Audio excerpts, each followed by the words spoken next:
Today, I'm going to show you how I made this Halo 3 assault rifle.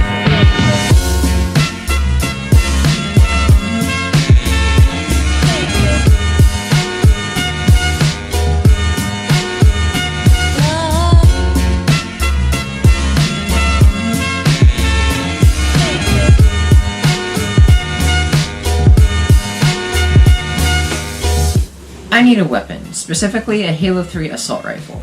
I'm going to be making this prop from scratch by 3D printing and painting a model. You could find this model on Thingiverse cut into 22 individual pieces, but my printer is fairly large, so I'm going to be printing it in 4. Now you can cut an STL file in this program called Mesh Mixer. It's easy to use and it's completely free. To slice this thing, start by importing the model. Then go to the Edit tab and select Plane Cut. Move the plane to where you want to cut and hit Accept. Make sure you set the cut type to keep both and select Remeshed Fill as your fill type. Under the Edit tab, you could separate the shells and save each of these pieces as an individual STL file. I actually split the gun into 4 pieces. Now we take it into Cure to prepare the files for printing. I used a layer height of 0.2mm with a speed of 50mm per second. The most important setting to change is the infill, which I set to 5% because this is such a big print.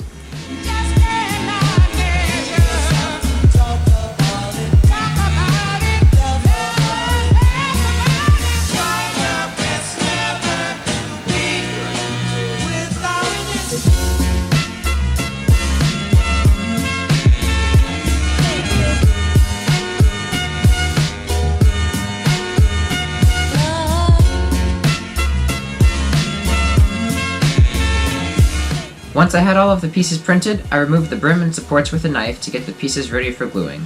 So, here we are. We're going to use some CA glue. I really like CA glue. It sticks things together real fast. So you have the glue and the activator, and yeah, it's pretty self-explanatory. Just put this on one side, this on the other, and then stick them together. So that's what I'm going to do now. So just grab a little bit of glue over here. And then on the other piece that you want to stick it to, you just get the activator and spray it. Now these 2 pieces are ready to be stuck together, so you just line them up. By the looks of things, yeah, I sprayed the wrong side. And then just press it together once you have it lined up. Now it's 1 piece. It's already stuck together. That's how quick it is. Just do the same thing with all of the other pieces.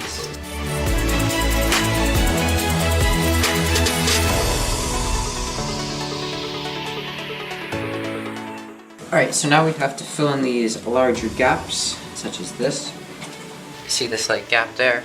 Yeah, that one's no good. That's the kind of stuff we need to work on. So, what we're going to do, we're going to use some Bondo, car Bondo, regular stuff. So, this is what I used to do. Again, it's 2 parts, got the Bondo itself and then the activator.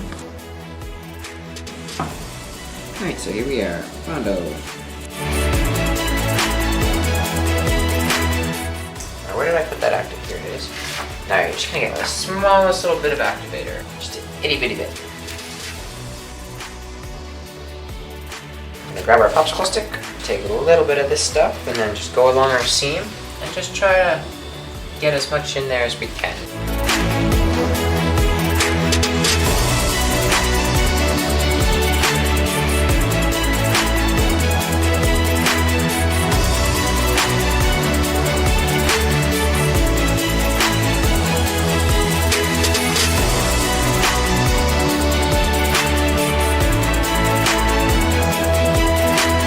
I figured this stuff was dry enough to try and sand down now. I'm going to actually start with an 80 grit sandpaper. Really going to take it down and then I'll do some finer sanding after that.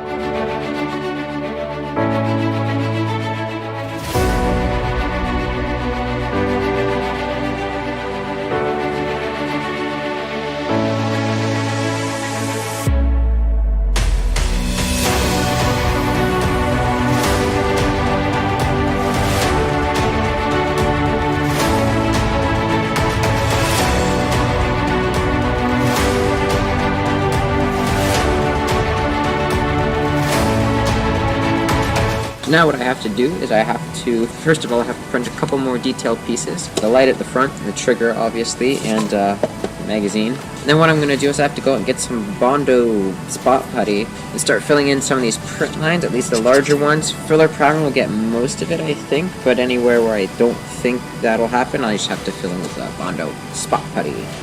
But I think we're looking pretty good at the moment.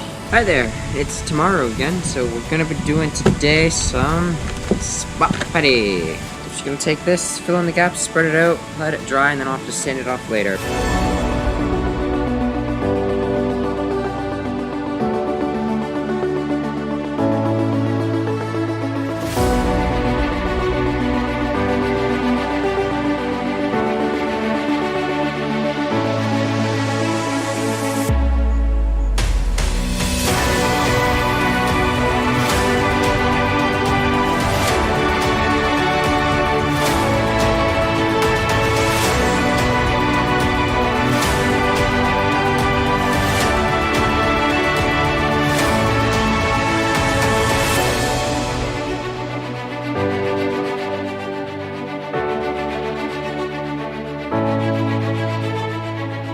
So now I've gone ahead and modeled the extra pieces in Fusion 360, and now I'm going to print them.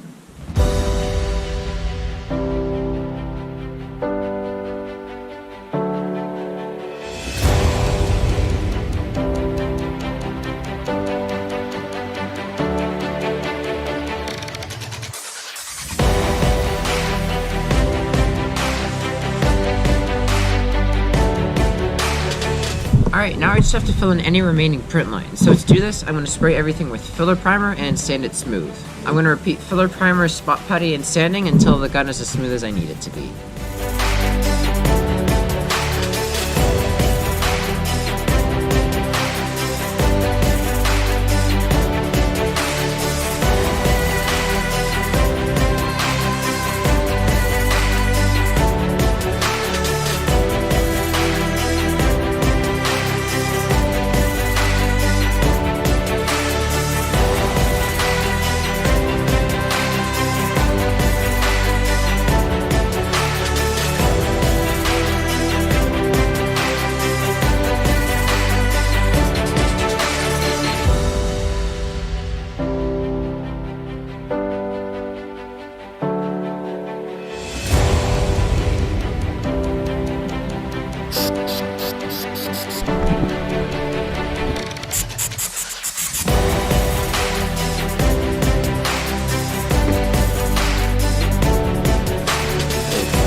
Alright, so now it's time to paint the gun. So I'm going to start with a base coat of black, and then I'm going to mask and spray on the other colors I need.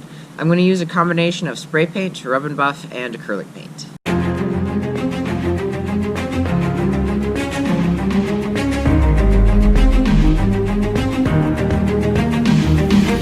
In the middle between the black and the silver, there's this gray area, so I'm going to mask that off right now. It's kind of like this sort of area. I'm just going to use some painter's tape, and then I'm going to just spray paint it this grayish color.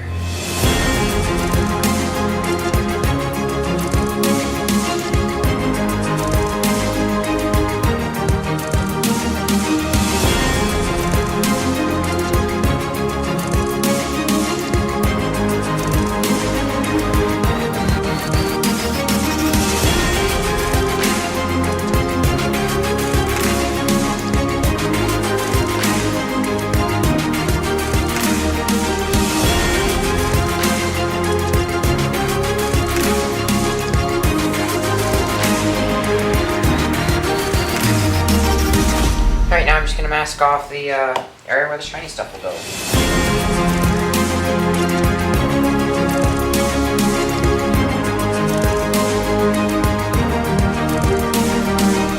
Now we have to do the shiny bit of color on the top.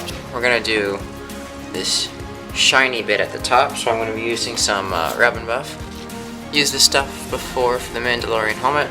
apply it in the same way. I'm just gonna use some paper towel, spread it out, my finger, Q-tips for the hard to reach areas. I'm just gonna put some on now.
Alright, so I'm going to do a bit of the weathering now. This is just some black acrylic paint.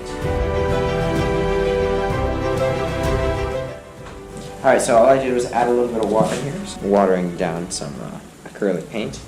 Alright, so all I do here is apply the paint with a paintbrush, and then I dab it off with a damp rag. I just repeat this process until I get the look I'm going for.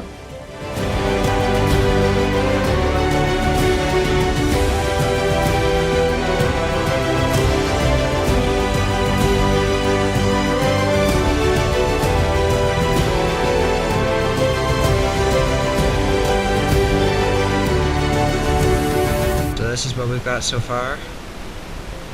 I'm thinking it looks really like an assault rifle now. Alright, so now what we're gonna do, we're gonna do the silver bits. I'm just gonna take this silver paint, do a little bit, put a little on the brush, like get most of it off, and then just dry brush it on. Just on the corners, it'll just stay behind.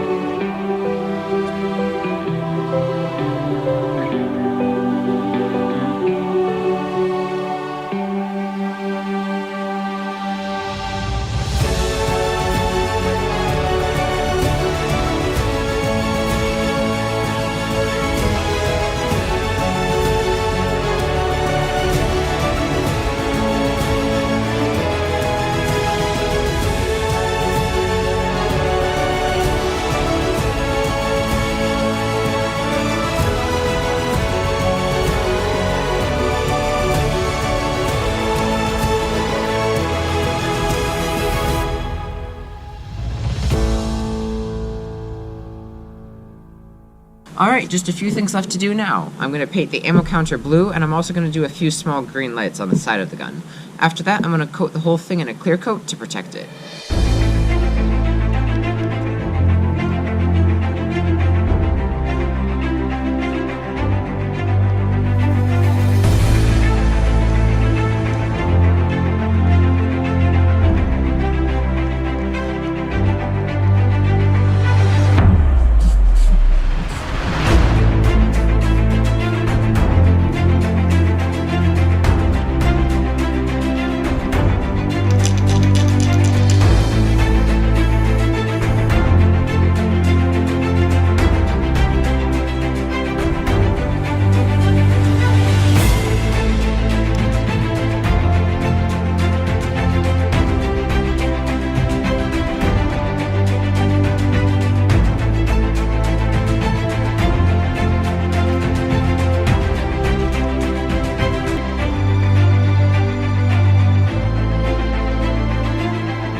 Alright, that's that. I forgot to show you, but the ammo counter is just a paper cutout that I glued to the gun. I'm really happy with the amount of detail I managed to get with this thing, but if I were to do it again, there's a few things I would do differently. The first thing is, the file says this model is to scale, but it's actually slightly larger than the in-game version, and if I knew that, I would have scaled it down a bit. Another thing is, the barrel up here tends to get knocked off, so I think it would be cool to embed magnets in it. Another thing is, I wish I had made actual lights in the front, and maybe even make the trigger hinge. But other than those few things, I'm really happy with how this gun came out. For those of you interested in making a project like this yourself, I've listed all of the files and materials in the video description. If you like this video, then be sure to hit the like button, and if you want to know when more videos like this are made, then be sure to hit subscribe. But for now, I'm Nathan, and I'll see you next time.